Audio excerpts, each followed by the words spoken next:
Hey everybody, this is Alex Merced from alexmercedcoder.com. I literally just woke up. But what we're going to do is talk about JavaScript symbols. They're similar and not similar to Ruby symbols. They kind of play the same role where they create sort of a unique sort of singleton object that you can use as an identifier in certain ways. I think they're implemented a little bit differently. So in the sense that in Ruby, my understanding is that there's an underlying hash table built into the Ruby interpreter that keeps track of all existing symbols. So every time you create a symbol, it gets added to that hash table. And then in JavaScript, it's just creating a unique identifier within the JavaScript engine. But syntactically, they're different. Functionally, they're a little bit less necessary in JavaScript in the sense that like you won't be using them day to day as much as you do in Ruby. Because I don't think Ruby has the same memory issues with using strings as keys. Like in Ruby, you use a string as a key for like a hash object. You are literally like creating another object to be your key, which becomes a very inefficient way of using memory. So you use symbols instead. In JavaScript, I think that's kind of already handled by the engine. So in that case, like that particular use is done. Although JavaScript has several built-in symbols for you to modify certain features of JavaScript, and that's kind of like how they hide it because they're not putting it. For example, if you want to change it, every object has a property hidden under symbol.iterator, but you have to know what that symbol is in order to be able to like modify that property. So we'll talk more about that in a second. So, what's a symbol? It's a unique identifier. So if I did this, if I said const 1 equals symbol, that's it. Const 2 equals symbol. Every time you use this function, it just creates a unique identifier.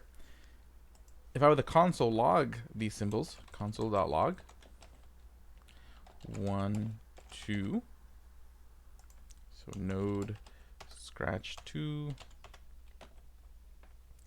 See, I just get symbol because there's no actual like set of strings. It's just an anonymous sort of value in memory that is unique. Okay, so you're just really comparing references. There's nothing really stored in those references. They're just there for the purposes of being an identifier. Okay, so for example, if I were to do these two equal each other, I should get false. Yep, false. But if I said like 1 equals 1, true. And then if I stored, let's say, const 3 equals 1, that should also end up being the same thing, 3. Because again, these are objects, so it should just be storing by reference. Okay. So it's just a unique object. Now, why would I ever really want to do this? There really isn't many reasons as your average JavaScript user you're going to want to use this. But what you may want to do is you may want to create like a set of options that are unique. So for example, let's say I had an object called colors. Const colors equals blue, and then maybe this is like the hex code for blue. I'll just put blue, yellow. Okay. And that's that. There we have our object. And I can access this object just fine. Colors dot. So if I were the console.log colors dot blue, console.log colors dot yellow, it works. Okay, so again, I can't think of many reasons why you'd want to do this next version, unless you really wanted to create something like a specific set of things. Okay, and then, but then, instead of doing this, what we do is we do this. We'll create const blue. We'll create a constant called blue equals a symbol. And we'll make a const called yellow, called symbol. So instead of defining these properties this way, I do this: blue, yellow. So the symbol is now the key, because symbols can be used as object keys. Okay, so now this won't work because no longer is there a property called blue. It's under the string of blue. Okay, so in that case, I'd have to access it this way.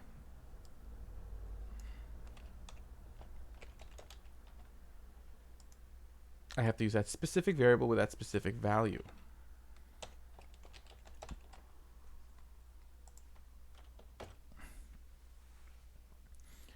So again, that doesn't offer me, at least in JavaScript, it doesn't offer me like much in the way of particular like helpfulness.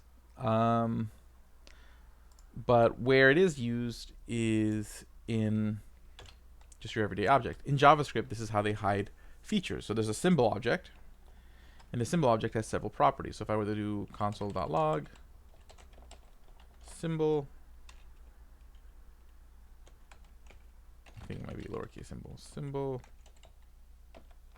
Let's just try this out. Function symbol.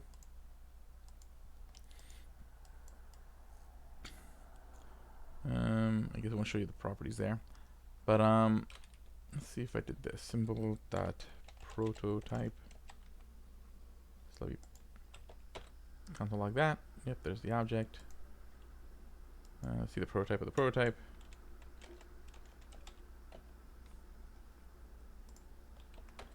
Nope. Okay. Well, let's say we had an object, right? Const my object equals an empty object. It doesn't matter. Okay. My object generally should have a built-in property called symbol.iterator. And see, like, there's a whole bunch of them. So, like, for example, if you want to change like how the toString behavior changes of the object, there's all these different like symbols. And the reason they do it this way is because that way, if you wanted to actually have a property called iterator, you can still have that property. They're not using the string iterator, but they're able to hide all these JavaScript implementations in these symbols. And if you know which symbols they are, you can then modify these aspects of JavaScript. But again, they're not necessarily increasing the amount of reserved words that they're using up. And that's kind of like the benefit. Like, it's like, okay, hey, let's not use up the word iterator. Let's leave that available.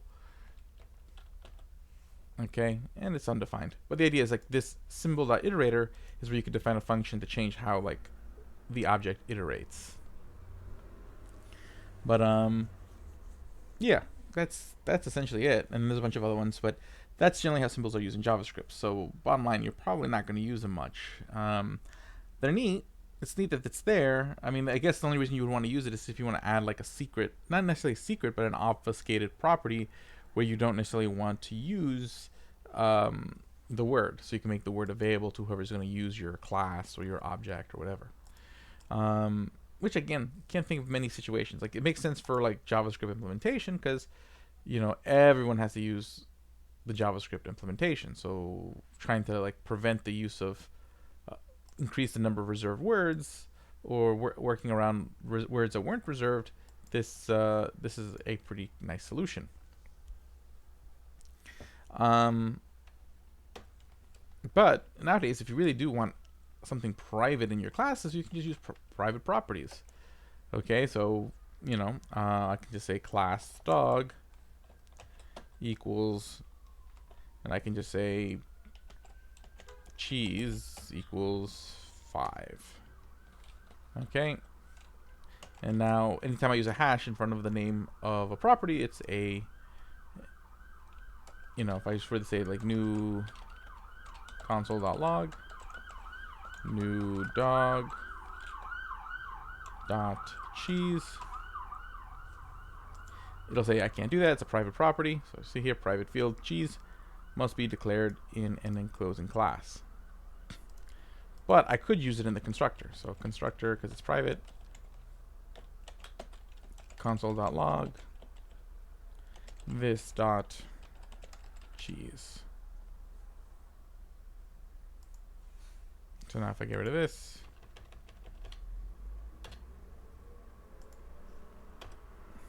that works.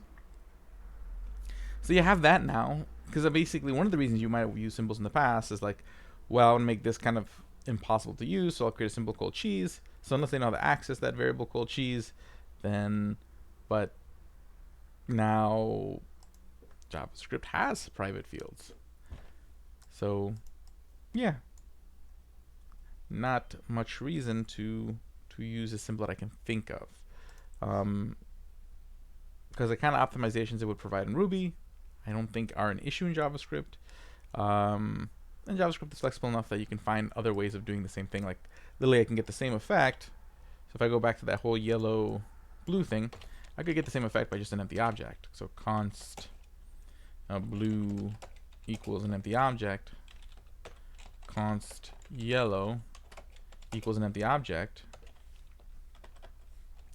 And just do this. So a const, actually let's see if this would work. I think this might be the one reason. So if I would say const colors equals, because I don't think you can use an object as a key. Not in an object, at least. You can do it in a map. Const colors blue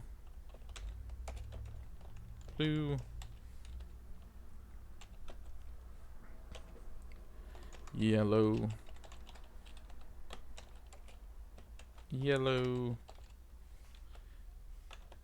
console.log colors.